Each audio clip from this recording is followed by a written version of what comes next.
आज ध्यानाविषयी एक प्रश्न आहे. तो असा आहे की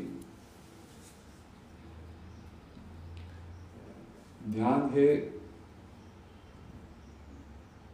प्रत्येक व्यक्तीनुसार वेगवेगळं असू शकतं का? म्हणजे ध्यानाची प्रक्रिया आणि समजा त्याचं उत्तर हो असेल की प्रत्येकाची प्रक्रिया प्रत्येकासाठीचा मार्ग वेगळा असेल, तर त्याच्यामध्ये समान अशी काही गोष्ट आहे का?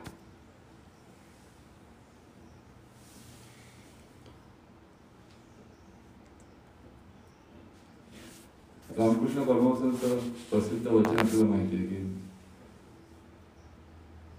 जत्तो मतो तत्तो पतो असं ते म्हणायचं.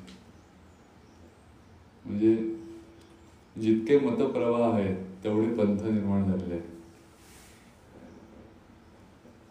आणि प्रकृतीनुसार ते झालेले आहेत.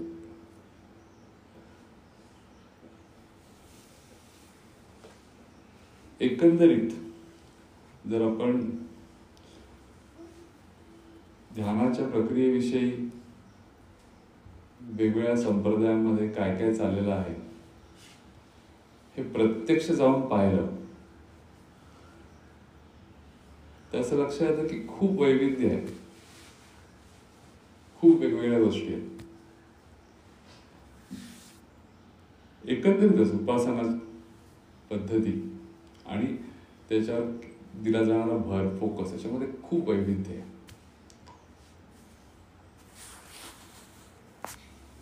दोन तीन दिवसापूर्वीच एक पेशंट आले होते. ते सगळं झाल्यावर अचानक त्यांना ध्यानाविषयी मला रस आहे, माहिती होतं. त्यामुळे ते म्हणले की ते ध्यान वगैरे तुम्ही करता, पण आमच्या गुरुजींनी ध्यान कधी फोकस म्हणून सांगितलेलं नाही, ती खूप ऍडव्हान्स गोष्ट आहे असं आम्हाला त्यांनी सांगितलं. कोण? तर ते पार्थसारथींचं नाव तुम्ही ऐकलं असेल. लोणावळ्याला वेदांत आश्रम आहे. बरेच ऑलमोस्ट 100च्या जवळ आहेत ते, आता तिथे आहेत अजून. त्यांच्या अखंड सेवेत हे असतात. आणि मला इच्छा पण आहे जाऊन पाहायची वेदांत आश्रम बरेच दिवस. पण मुख्य मुद्दा हा होता की ते म्हणले की ध्यान ही खूप ऍडव्हान्स गोष्ट आहे, त्यामुळे आम्हाला प्रत्यक्ष ध्यान नाही सांगितलेलं. आम्ही बाकीच्या गोष्टी सगळ्या करतो. भगवद्गीता हा प्रमाण ग्रंथ आहे.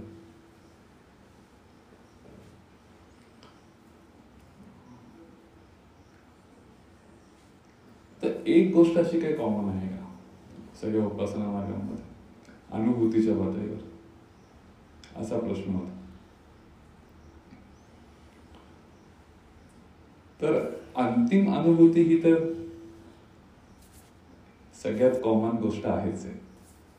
आणि याचं महत्वाचं कारण असं आहे की ती अनुभूती ही काय आपण आणवू शकत नाही. जे आहे ते आहेच आहे. त्याचा प्रत्यय फक्त घ्यायचा आहे. तो प्रत्यय जर आला तर तो सगळ्यांसाठी सारखाच असायला पाहिजे. हे आपल्याला लॉजिकली पण पटण्यासारखं आहे. पण मग इतके मतप्रवाह, इतकी भिन्नता का? तर प्रकृती हेच त्याचं कारण आहे. वेगवेगळ्या काळामध्ये वेगवेगळ्या उपासना सांगितल्या गेल्या, पण तरी सुद्धा याच्यामध्ये सगळ्यात एक महत्वाची गोष्ट जी आहे की ज्याचा कळत न कळत आपण प्रत्यय घेत असतो, ती म्हणजे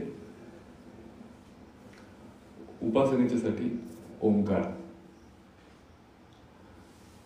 ज्या संप्रदायामध्ये नॉन सेक्टोरियल साधना केल्या जातात की कुठलेही सगुण दैवत वगैरे आम्ही मानत नाही, कुठेही फोटो लावायचा नाही, मूर्ती बिर्ती काही नाही, पण एक गोष्ट कशावर फोकस आम्ही करतो तो ओंकार. वेगवेगळ्या ठिकाणी भारतात आपण जर हिंडला तर याच्याविषयी एक वाक्यत आहे. आणि म्हणून उपासनेच्या दृष्टीने ओंकाराचं महत्व काय? आता ओंकाराचं महत्व जर तुम्ही युट्यूबवर शोधायचा प्रयत्न केला, ChatGPT ला विचारलं, तर ओंकाराविषयी एवढं मटेरियल अवेलेबल आहे की त्याच्यामध्ये कन्फ्युजन पण निर्माण व्हायची शक्यता आहे. पण खरं आपल्याला मुख्य मूलभूत गोष्ट जी आहे अंडरस्टँडिंगच्या पातळीवरती फार सुंदर आहे ओंकाराच्या बद्दल.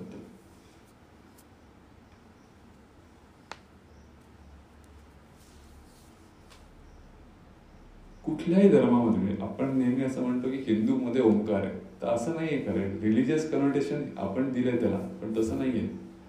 तुम्ही कॅथॉलिक चर्चमध्ये गेलात तर चर्च संपल्यानंतर कधी गेला असाल तर ते आमेन असं म्हणतात, आणि त्या आमेन मधला ऍक्च्युअली तुम्ही न जर काढून टाकला आणि नुसता आम असं म्हटलं तर ऍक्च्युअली तो ओंकारच आहे. जसं इस्लामिक याच्यामध्ये आमीन असं झालंय.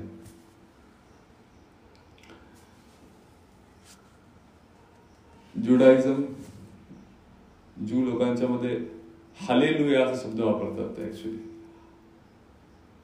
आम्ही जर्मनीला असताना काही ज्यू तिथे भजनं असायची, तिथे हालेलुयावर एक भजन होतं आणि त्याचा अर्थ असा होता की ते अल्टिमेट एकच तो प्रायमॉर्डियल साऊंड इंग्लिशमध्ये म्हणतात तो आहे आणि त्याचं भजन तुम्ही करा. किंवा याहू ही जी वेबसाईट, जे याहू आपण जो शब्द वापरतो तो झेन शब्द आहे, पण त्या याहूचा अर्थ सुद्धा जपनीज फिलॉसॉफीमध्ये ओंकार, एक वन अल्टिमेट असंच आहे. म्हणजे सगळे हे शब्द आहेत ते शेवटी एकाच गोष्टीकडे निर्देश करत आहेत, ज्याला आपण ओंकार असं म्हणतो. आणि भारतामध्ये जर बघितलं तर जेवढे मुख्य पंथ आहेत ना, हिंदू तर वेदांतामध्ये ओंकाराचं खूपच महत्व आहे. अनेक उपनिषद आहेत, मांडुक्य उपनिषद, छांदोग्य उपनिषद, ही ओंकाराला डेडिकेटेड आहेत पूर्ण. ओंकाराचं महत्व सांगण्यासाठीच मांडुक्य उपनिषद निर्माण झालं. त्यामुळे हिंदूंच्या बाबतीत प्रश्नच नाही. पण बाकीचे जे धर्म आहेत, मुख्य बौद्ध धर्म, बौद्ध धर्माचा मुख्य मंत्र ओम मणी पद्मे, तिथे पण ओंकार आहे. जैन की जे विशेष मंत्रांना महत्व देत नाही पण ते पण ओंकाराला मानतात. शिखांचा धर्म एक ओंकार सतनाम, तुम्ही जर गेलात गुरुद्वारामध्ये तर फार विलक्षण आहे. एवढंच कशाला, सगळे वैज्ञानिक सध्या सगळ्यात जास्त रिसर्च हा जो काही चाललाय त्याच्यामध्ये इम्युनॉलॉजी आणि जेनेटिक्स मध्ये जे काही रिसर्च चालू आहे त्याच्यामध्ये ओंकाराचा इफेक्ट जेनेटिक्सवर किती होऊ शकतो याचा खूप मोठा अमेरिकेमध्ये सध्या त्याला फंडिंग पण खूप आहे, त्याच्यावर कॉन्फरन्सेस होत आहेत. मनोवैज्ञानिक तर फारच आकर्षित आहेत या ओंकारावर. म्हणजे मला असे भारतामधले असे डॉक्टर माहिती आहेत की जे ओंकार प्रिस्क्राईब करतात. नैराश्य आहे ना ते इतके वेळा ओंकार म्हणायचं ऍक्च्युअली प्रिस्क्रिप्शन याच्यावर, आणि त्याचे खूप जबरदस्त परिणाम आहेत. हे काही सांगायची गरज नाहीये, हे खूप पूर्वापार सगळ्या आपल्या ऋषीमुनींना माहिती होतं. आणि त्याच्यामुळे या गोष्टीमध्ये आपल्याला रस आहे की हे काय नक्की ओंकार कशासाठी म्हणायचा आपण. तर खरं आपण ओंकार म्हणतो पण ऍक्च्युअली त्याचा ध्वनी निर्माण आपण कसा होतो त्याचं नीट पाहिलं तर तो ओ हा जो आहे तसा नाहीये, तो अ आहे, आहे. म्हणजे एक साधा प्रयोग जरूर करून पाहण्यासारखा आहे की आपण जीभ अजिबात न हलवता आतनं आवाज निर्माण करायचा प्रयत्न करायचा. आयदर जीभ पूर्ण खाली बांधून ठेवायची, बंद म्हणतात त्याला, किंवा आपला टाळू असतो त्याला टच करून ठेवायची. ताओइस्टिक फिलॉसॉफीमध्ये असं म्हणतात की माणूस जेव्हा जन्माला येतो तेव्हा जीभ तिथे अटॅच असते अशी. तुम्ही ते प्रेशर ॲक्युपंक्चर ऐकलं असेल, त्याच्यामध्ये एनर्जी मेरिडियन्स असतात आणि ती ऊर्जा प्रवाहित राहण्याकरता तो कॉन्टॅक्ट महत्वाचा असतो. असा अनेक मार्शल आर्ट्समध्ये असं आहे की मार्शल आर्ट्सची प्रॅक्टिस करताना जीभ तिथे टच ठेवतात. तर जीभ कुठल्याही प्रकारे स्थिर जर ठेवली आणि आवाज करायचा प्रयत्न केला आपण आत्म करून बघा, तुम्ही आता करून बघा कुठला आवाज होतोय बघा.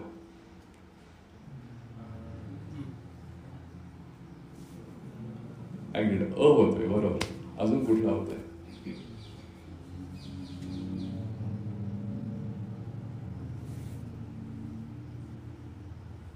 म कडे जातोय, बरोबर.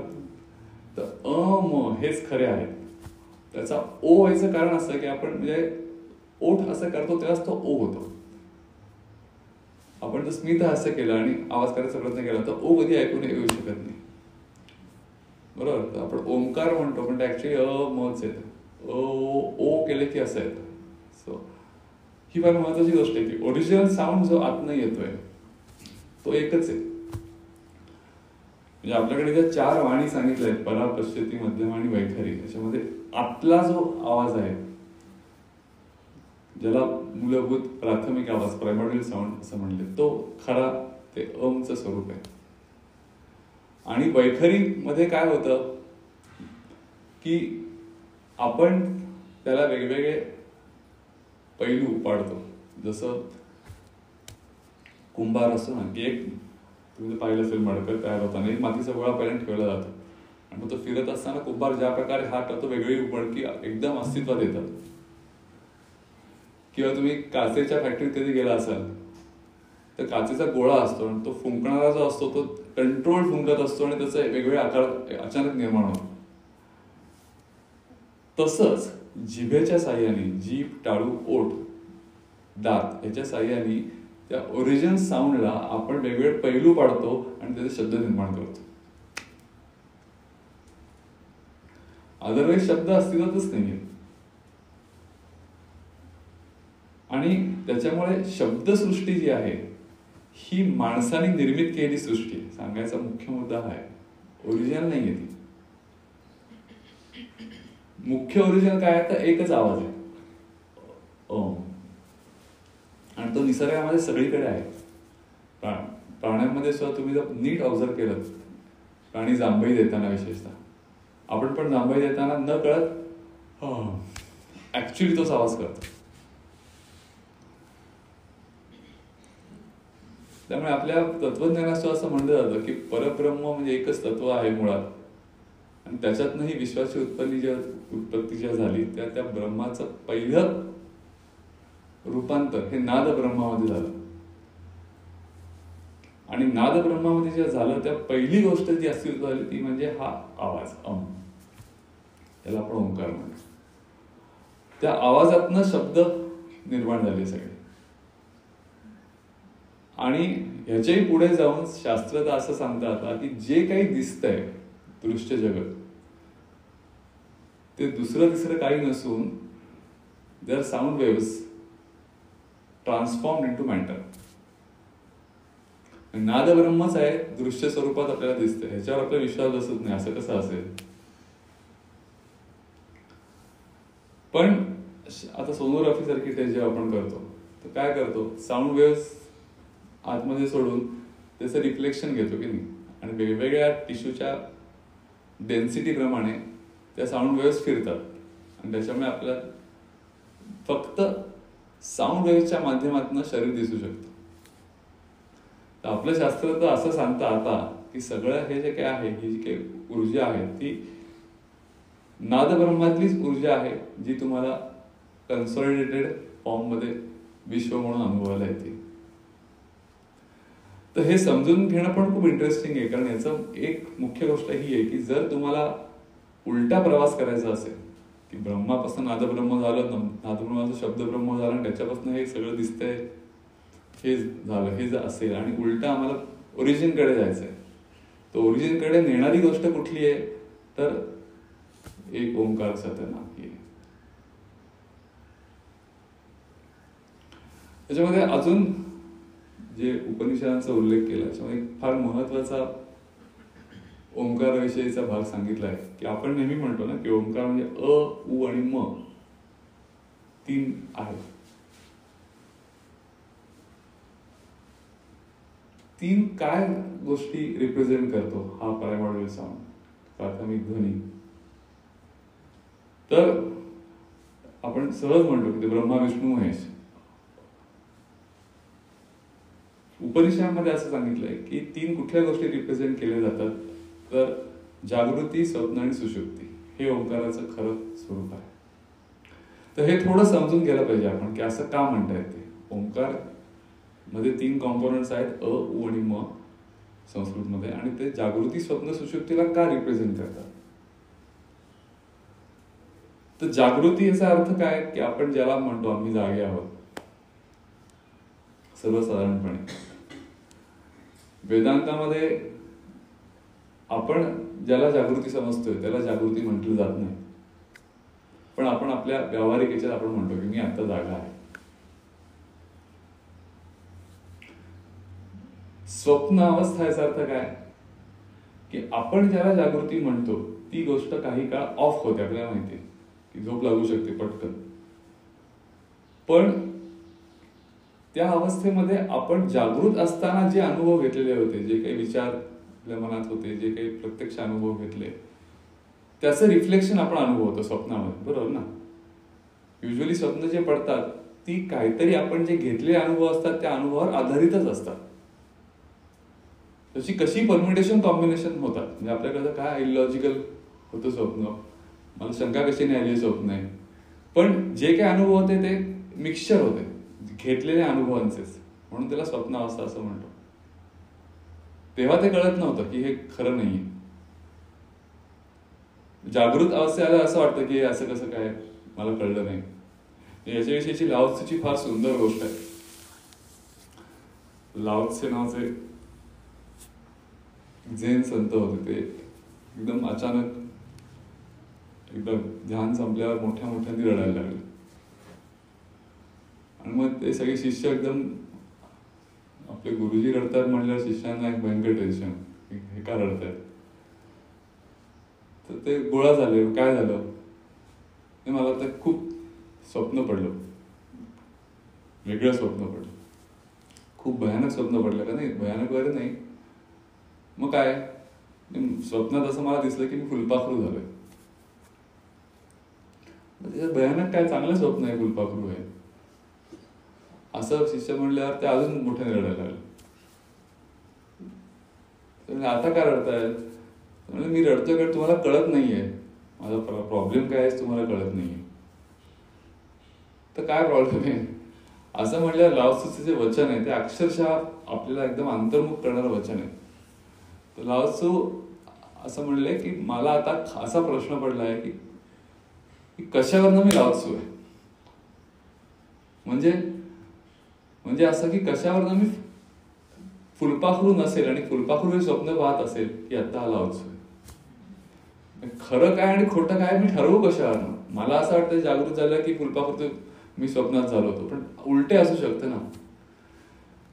याच्यावर असं म्हटलं जातं की मनुष्य जात ही लक्षावधी वर्ष इतकी स्वप्न पाहत आली, पण कोणालाही कधी अशी शंका पडत नाही की उलटे असू शकतं, की जागृती खोटी आणि स्वप्न खरं आहे.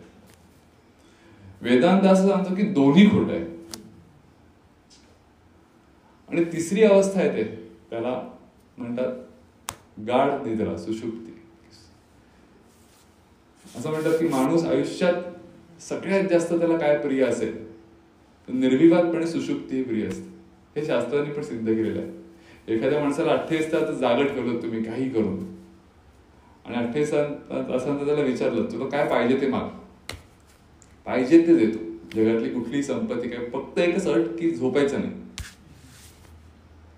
तर तो सगळ्या गोष्टी नाकारेल, पण मला गाढ झोपू दे, त्याच्याशिवाय काही खरं नाही. तर ही तिसरी अवस्था आहे सुषुप्ती ही. आता मग ह्याचा ओंकाराशी काय संबंध आहे. असं का म्हणलंय की जागृती, स्वप्न, सुषुप्ती हे अ, उ, म आहे, असं का म्हटलंय, हा प्रश्न आहे.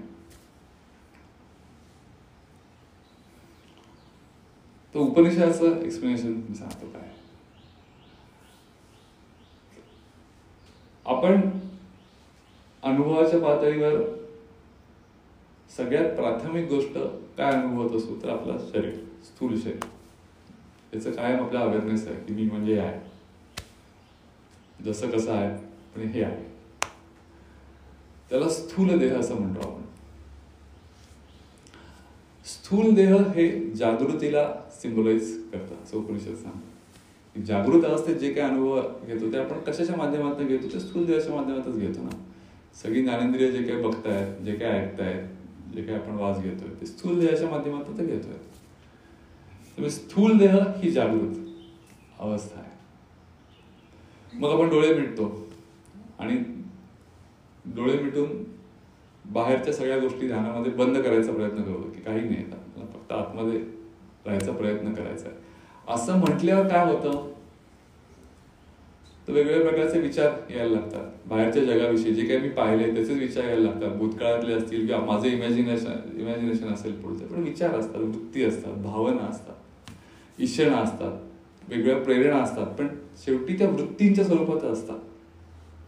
ज्याला आपल्या शास्त्रामध्ये सूक्ष्मदेह असं म्हटलंय, की परसेप्शन असतं, अनुभवांचं घेतलेलं परसेप्शन, संस्कार रूप परसेप्शन आत असतं. आणि त्यामुळे सूक्ष्मदेह हे स्वप्नावस्थेचं रिप्रेझेंटेशन आहे. आपण डोळे मिटून ध्यान करायला लागल्यावर एका प्रकारे स्थूल देहाचं भान हळूहळू कमी होत जातं आपलं, आणि आपल्याला सूक्ष्म देहातल्या गोष्टी त्रास द्यायला लागतात. याच्याशी संघर्ष हा जास्त अवघड असतो. ध्यान करताना लक्षात येतं की स्थूल देहातलं बरं होतं, डोळे मिटल्यावर खूपच मोठा प्रॉब्लेम आहे. पण सूक्ष्मदेह स्वप्नावस्थेचं स्वरूप आहे. पण जर ध्यानाची प्रक्रिया नीट समजून घेतलेली असेल आणि विचारांपासून साक्षीत्व आपल्याला प्राप्त करता येतं, या गोष्टीवर ठाम निश्चय असेल, तर हळूहळू हळूहळू ते विचारही कमी होतात. सूक्ष्मदेहात पण विराम पावायला लागतो. आणि मग ध्यानामध्ये पहिली गोष्ट काय होत असेल, तर असं लक्षात येतं की सूर्यदेहाचंही फारसं भान नाहीये आणि विचारही बरेचसे कमी झाले आणि एम्प्टीनेस जाणवतोय, काहीच नाही असं जाणवतंय. असं होतं की नाही ध्यानामध्ये? होतं. खूप असा एम्प्टीनेस आहे. मला विशेष काही ते म्हणतात तसं आनंद विनंद काही वाटत नाही, शांती काही वाटत नाही, पण विचार पण नाहीये. अशी एक नथिंगनेस, एम्प्टीनेसची एक तिसरी फेज असते. त्याला उपनिषदांनी कारण देह असं म्हटलंय, की स्थूल देह आणि सूक्ष्म देह कशाच्या आधारावर आहेत, तर कारण देहाच्या आधारावर आहे.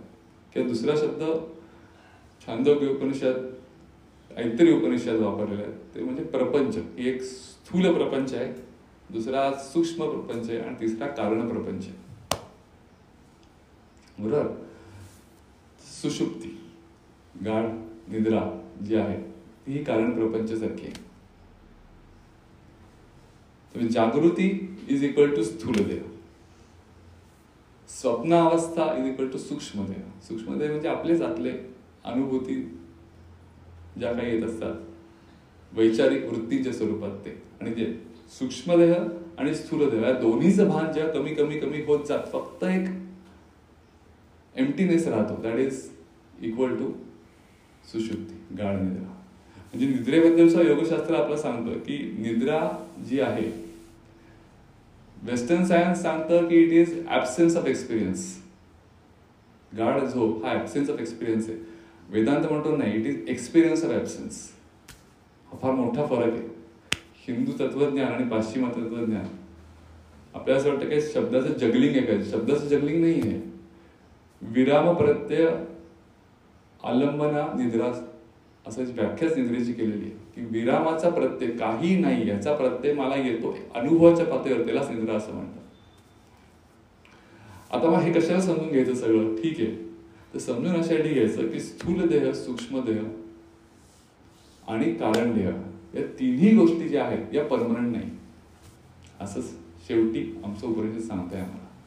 या तिन्ही गोष्टी येत आहेत जात आहेत, येत आहेत जात आहेत, येत आहेत जात आहेत. पण तिन्ही गोष्टीला एक अनुष्ठान किंवा अधिष्ठान आहे, आणि ते अधिष्ठान जे आहे ते परमनंट आहे. ध्यान कशासाठी करायचं, तर ते जे अधिष्ठान आहे, परमनंट अधिष्ठान, त्याचा प्रत्यय मला आला पाहिजे.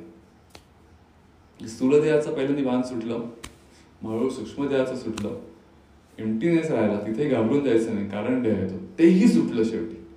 आणि जे उरलं ते फायनल आहे. आणि त्याला मग नाव काही देऊ शकतो आपण. परमात्मा म्हणू शकतो, ब्रह्म म्हणू शकतो. ब्रह्म म्हणायचं सुद्धा कारण असं आहे की ब्रह्म या शब्दाचा संस्कृतमध्ये अर्थ एव्हर एक्सपांडिंग असा आहे. The one which just don't stop but keeps on expanding is ब्रह्म.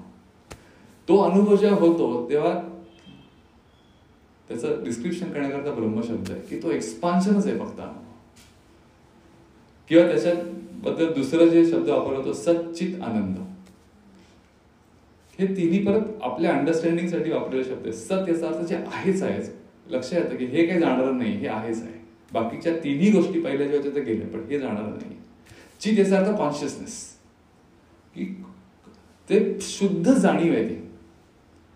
म्हणजे खूप वेळा अशी शंका येते की मला ब्रह्मज्ञान समजा झालं तर मला कळेल की नाही, असा प्रश्न असतो. तर त्याचं उत्तर असं आहे की जसं सूर्योदय झालं की कळेल की नाही तुम्हाला, सांगायला लागेल की सूर्य आलेला आहे. तर ते जितकं लख्खपणे प्रकाशित असतं तेवढंच हे लख्ख प्रकाशित असतं, म्हणून त्याला जाणीव रूप म्हणलंय, सच्चित म्हणलंय. आणि आनंद म्हणजे तिसरी फार महत्वाची क्वालिटी की अतिशय भयंकर आनंद, ब्लिसफुल असतं. की त्या आनंदाचा प्रत्यय घेतल्यावर बाकीच्या सगळ्या गोष्टी ज्याला मी इतके वर्ष आयुष्यात आनंद म्हणत होतो ते काय चाललं होतं असा प्रश्न पडावा इतकं ते आनंदाचं रूप हे विराट असतं. उपनिषदामध्ये ऐतरेय उपनिषदामध्ये शब्द पण वापरलेले आहेत.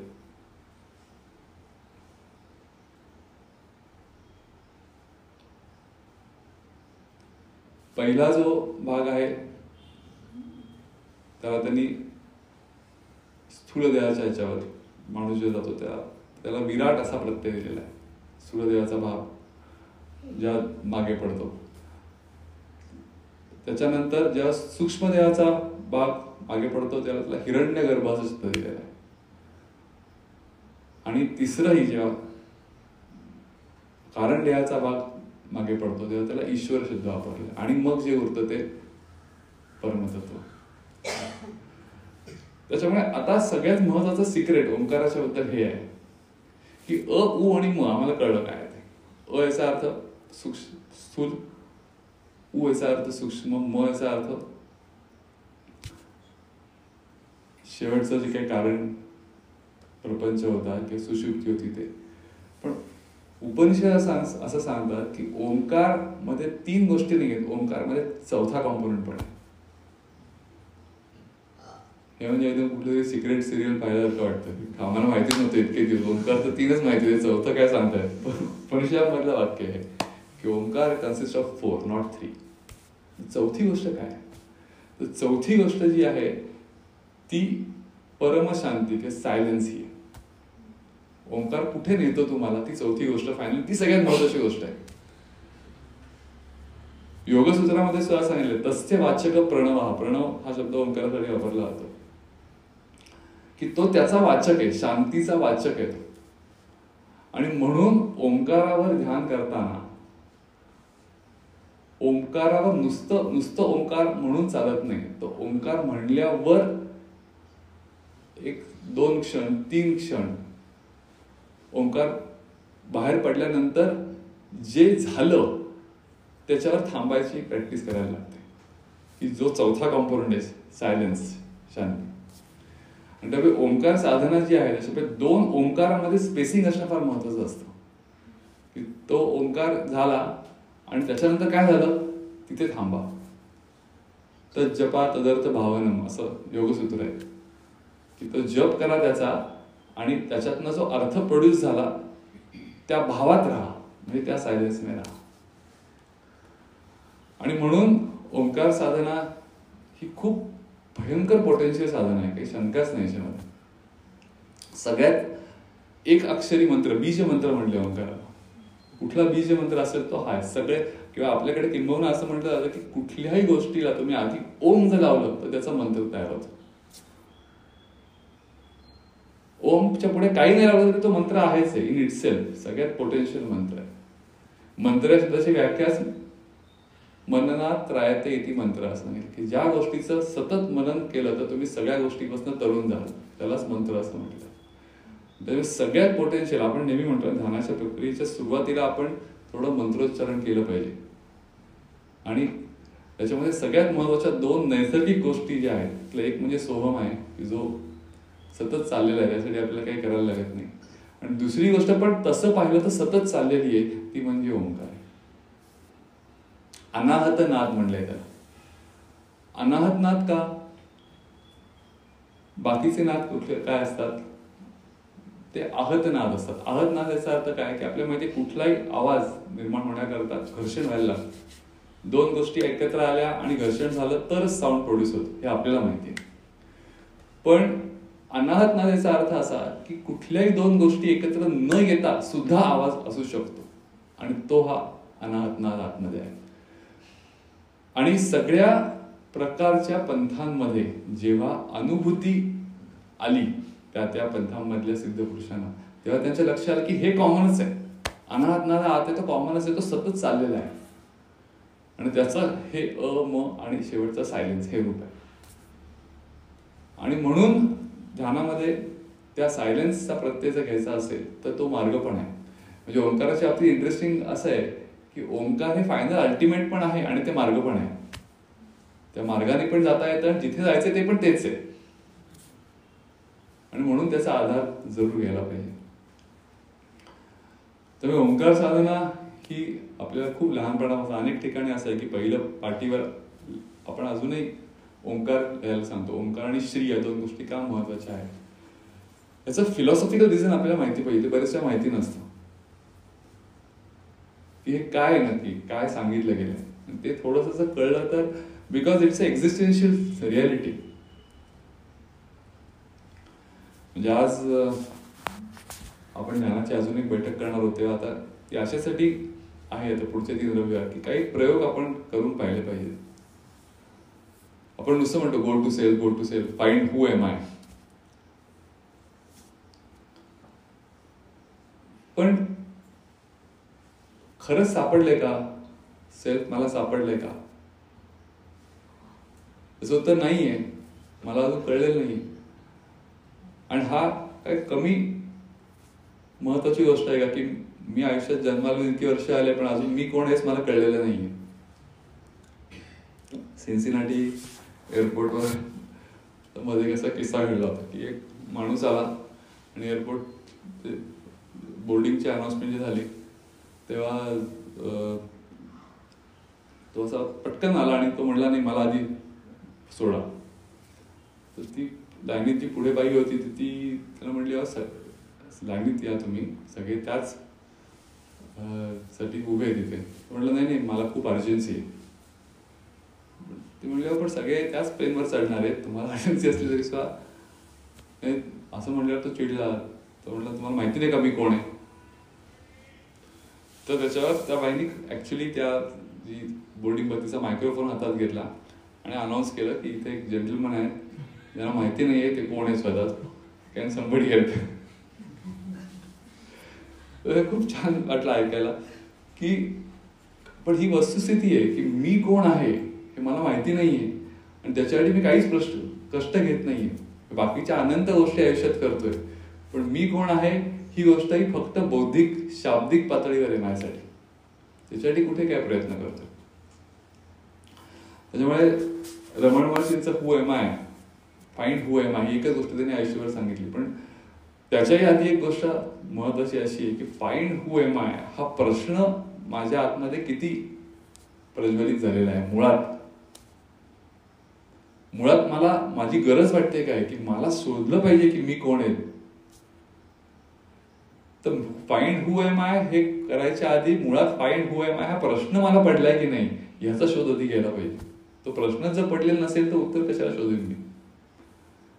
तो प्रश्न पडला असेल तर मात्र ते उत्तर मला मिळाल्याशिवाय चैन पडायला नाही पाहिजे. त्याच्याकरता ज्या काही साधना आहेत मुख्य त्याच्याकरता आहेत. बाकी आपल्याला शब्दांचं आकर्षण खूप असतं.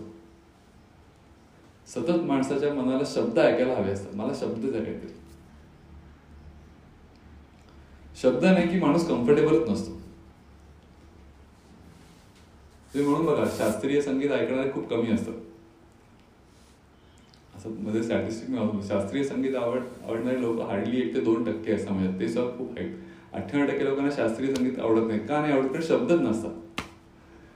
ते बुवा गायला बसले सुरुवातीला ती जी आलापी असते त्याला सुद्धा ते छोटा ख्याल वगैरे म्हणतात. म्हणजे गमतीचा भाग आहे तिथे ते विचारा शब्द वापरतात. खरं ते छोट्या ख्यालमध्ये ख्याल काहीच नसतो.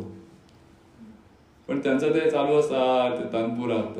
जो माणूस कम्फर्टेबल असतो तो म्हणतो काहीतरी शब्द म्हणतो थोडं, काय तर राम कृष्ण काहीतरी म्हणतो, असं मला बरंच वाटत नाहीये तुझा काय चालल्यावर. शब्द नसल्यामुळे भयंकर अनकम्फर्टेबल असतात लोक. पण वस्तुस्थिती अशी आहे की शब्द आर मॅनमेड.